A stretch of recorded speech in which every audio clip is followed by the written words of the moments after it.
আসসালামু আলাইকুম।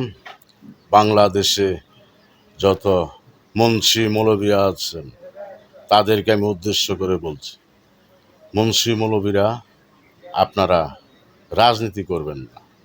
রাজনীতি করে যারা তারা মিথ্যা কথা বলতে হয়, কত গালাগালি করতে হয়। রাজনীতি করতে গেলে মিথ্যা বলতেই হবে, তোমার সুদ ঘুষ খেতে হয়।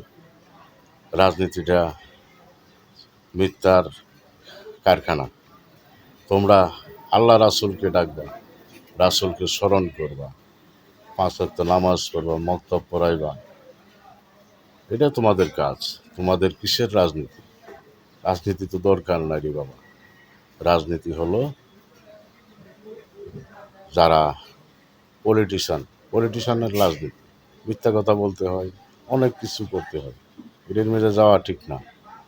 তোমরা নবীজিকে স্মরণ করো, আল্লাহ রাসূলকে স্মরণ করো।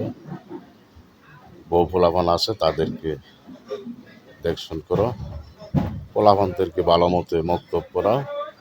আর মাদ্রাসার মেঝে তো এই যে হাফিজিয়া মাদ্রাসার মেঝে এই যে আকাম কুকাম চলছে, ওদেরকে সাবধান করে দিচ্ছি, তোমরা ভালো হয়ে যাও, তা না হলে তোমাদের পরিণতি ভয়াবহ হবে।